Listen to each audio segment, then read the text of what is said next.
En la última cena, el maestro dijo a sus discípulos, si el mundo los odia, sepa que antes me han odiado a mí. Si fueran del mundo, el mundo los amaría como cosa suya. Pero no son del mundo, sino que yo, al escogerlos, los separé del mundo. Por eso, el mundo los odia. Acuérdense de lo que les digo, no es el siervo más que su amo.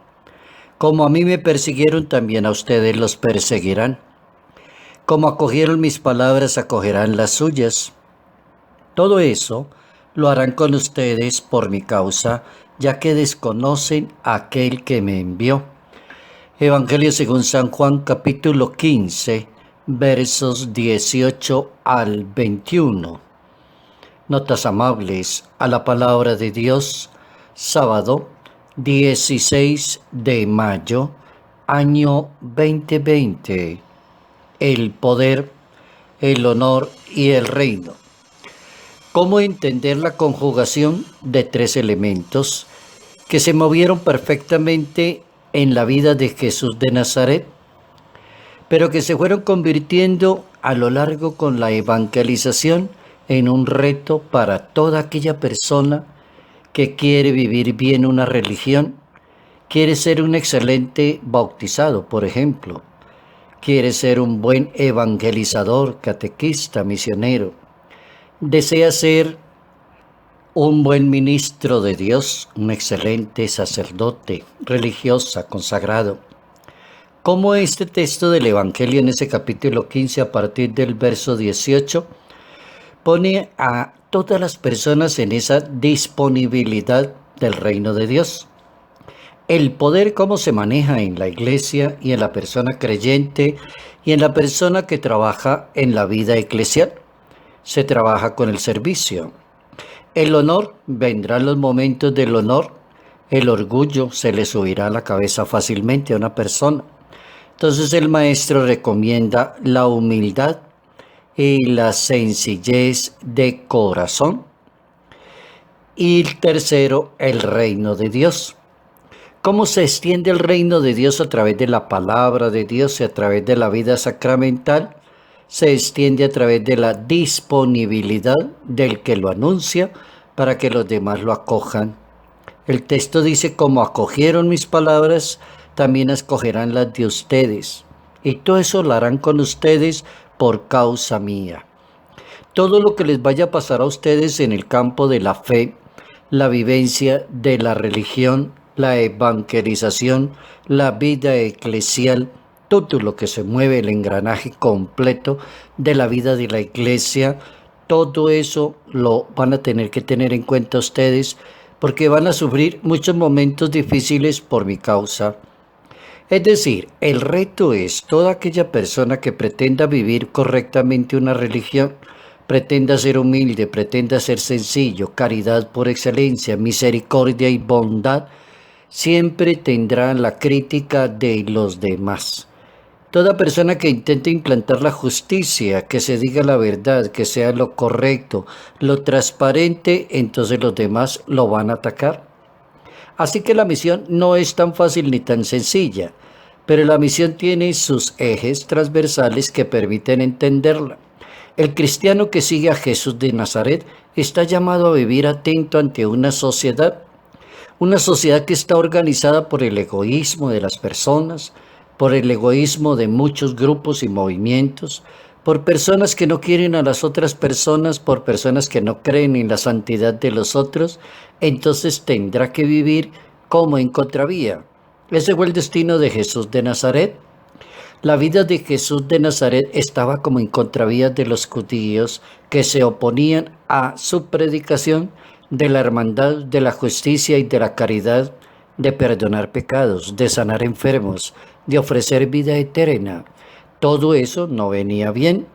Esa es la obra de la evangelización. Por lo tanto, el mensaje es y tratar de entender al maestro de Nazaret que los asuntos de este mundo no hay que confiarles mucho en la obra de la evangelización. Dicho en otras palabras, parece que hay que desconfiar un poco Cuando las cosas de este mundo aplauden demasiado a las personas, las halagan y las suben tan rápidamente. Cuando la Biblia dice tres cosas que son como contrarias. La primera es el seguimiento del maestro, como estar muy atento y vigilante a la sociedad donde se está anunciando. Segundo, el siervo no es más que su señor. Tiene que ser una persona que guarde y conserve siempre la humildad y la sencillez para que pueda conquistar el mundo y batirse contra aquellas personas del mundo que no lo quieren. La tercera es la persecución por la causa de Jesús de Nazaret. Y esa persecución por la causa de Jesús de Nazaret es por estar anunciando su evangelio, su verdad, su doctrina, su religión, su reino del Padre Celestial. El Papa Francisco abordaba este tema un 18 de octubre del año 2015 en su acostumbrada celebración eucarística en la Casa Santa Marta. Y decía el Papa en aquella ocasión que el Hijo de Dios es el único que recibe de Dios el poder, el honor y el reino de su Padre Celestial. Es el único que en la historia ha podido manejar las tres cositas a la vez, tener el poder, gozar del honor y estar en el reino. Jesús entonces, plantea el Papa Francisco, tiene el poder en cuanto que es siervo, y eso hay que aprendérselo a Jesús de Nazaret. El poder en la Santa Biblia es sinónimo de servicio, de entrega y generosidad. Cuando las personas tienen el poder o las llaman para que adquiera un poder o para que dirija algo en la vida eclesial, en la vida pastoral, lo primero que se le debería ocurrir a una persona es: tengo el poder y lo voy a convertir en servicio, en entrega para con las demás personas. Tiene el honor en cuanto que Jesús goza de la humildad y la sencillez, tiene ese gran honor. El maestro de Nazaret sabe bajar la cabeza, sabe entenderse con los demás, no impone las ideas, no se cree por encima de los demás. A ustedes les digo que sean humildes y sencillos de corazón, dice el maestro. Tiene el honor, pero sabe bajar la cabeza. Tiene la autoridad real porque Él es el rey. Y en cuanto que está disponible para la vida de las personas, tiene la autoridad para que en la realeza, para sentirse el servidor de todos. Entonces el Papa termina su homilía y la terminó en esa ocasión hablando de los criterios para vivir en el reino de Dios, para seguir a Jesús de Nazaret, los criterios para tener en cuenta ese Evangelio del capítulo 15, según San Juan. Entonces decía el Papa, los criterios mundanos no sirven. El modo de concebir el poder según una persona mundana no le sirve para trabajar en una iglesia católica. El servicio humilde que debería caracterizar la autoridad según la enseñanza y el ejemplo de Jesús de Nazaret. Entonces el Papa piensa que hay como una incompatibilidad entre las ambiciones de las personas en la vida eclesial. Como que yo entro en la vida eclesial como que quiero ser grande, estar por encima de todo el mundo, estar por encima de los demás, y ahí estamos totalmente equivocados. Ahí en las ambiciones que dice el Papa, el carrerismo, como el afán, el desespero por ir adelante, por salir, por ocupar un alto cargo, y el punto no es ocupar un alto cargo, es servir y ser un excelente evangelizador. Y el seguimiento de Cristo, termina el Papa, un seguimiento de Cristo que es la incompatibilidad entre los honores del éxito, la fama y el triunfo, sino que debería ser el servicio y la disponibilidad de corazón.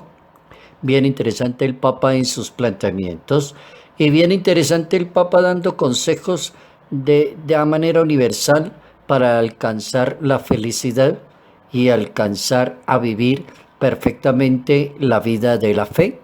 Vive y deja vivir a los demás, dice el Papa. Da como 3, 4, 5 que me llamaron la atención, y eso lo hizo en otra ocasión. Y decía el Papa en esa ocasión: vive y deja vivir, así como tan sencilla esa palabrita, una palabrita de calle. Vive y deja vivir, y basado en ese capítulo 7 del Evangelio de según San Mateo, versículo 1. No juzgues y no serás juzgado por ninguna persona. Vive y deja vivir.